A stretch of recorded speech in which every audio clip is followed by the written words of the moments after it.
Hey guys, seperti yang sudah ada screen post di YouTube beberapa hari lalu, ada berita kalau Sony ini akan menggarap anime One Punch Man versi live action-nya.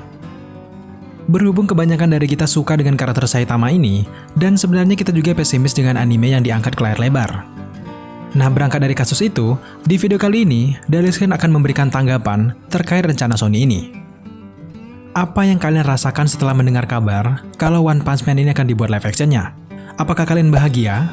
Atau mungkin kalian sedih? Kalau Daily Screen, perasaan saat ini adalah campur aduk. Satu hal jelas mengharapkan filmnya bagus, namun satu hal lagi sangat pesimis. Mengapa begitu?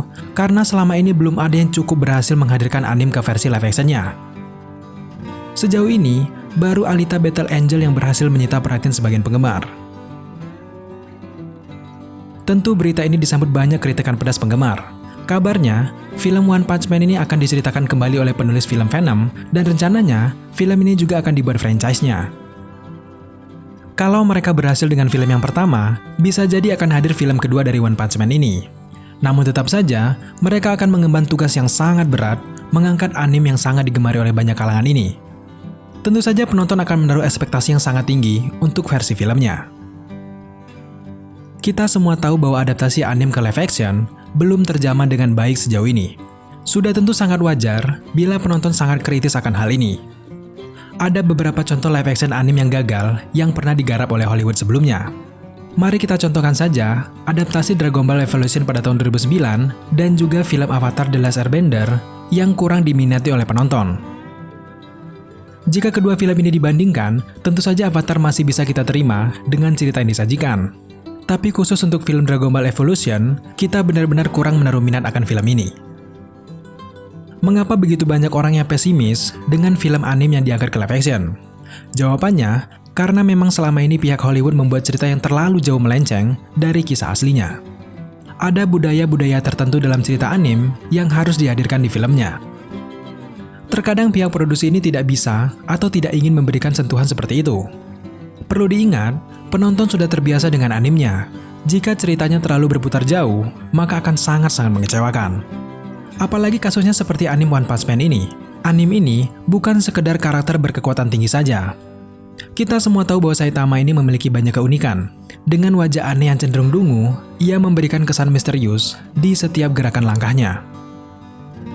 Yang perlu disoroti juga, aktor yang memerankan Saitama pun harus ekstra hati-hati memerankan sosok ini.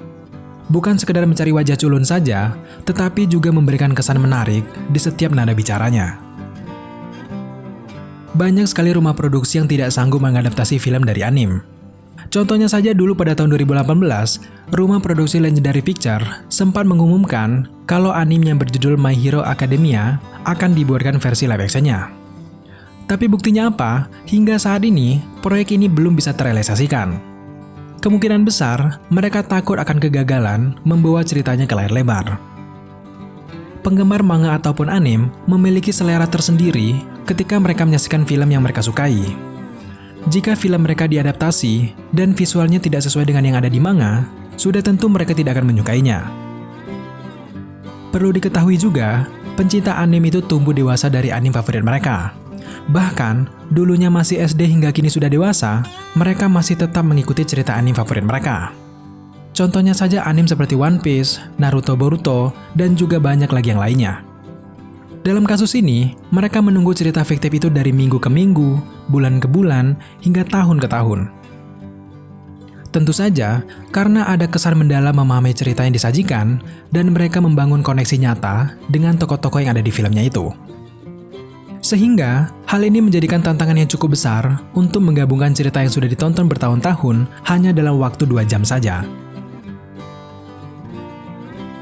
Membuat film dari anime memang menjadi tantangan tersendiri.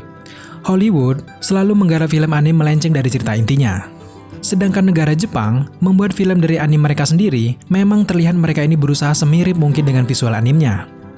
Tetapi, hal itu justru menjadi kurang menarik dan tidak cocok untuk di dunia versi sekarang. Tentu saja menjadi serba salah dan menjadi tugas berat bagi rumah produksi untuk membuat terobosan baru agar film anime yang diangkat ke layar lebar bisa berhasil dan disukai para penonton. Inti dari film One Punch Man tentu saja adalah kisah seorang Saitama. Cerita yang disajikan sangat berbeda sekali dengan cerita anime pada umumnya. Makanya, One Punch Man ini disukai banyak orang. Terlepas dari semua yang sudah kita bahas tadi, tentu saja tidak cukup hanya dengan pesimis saja. Kita harus memberikan support kepada pihak Sony dan kru dalam menggarap film ini. Untuk membuat film ini, mereka benar-benar harus memahami dan juga mengikuti cerita dari One Punch Man. Dengan begitu, mereka dapat menghasilkan materi murni dari sumber cerita One Punch Man itu sendiri. Yang membuat penasaran, apakah One Punch Man ini akan diadaptasi langsung dari manganya atau dibuatkan cerita yang berbeda?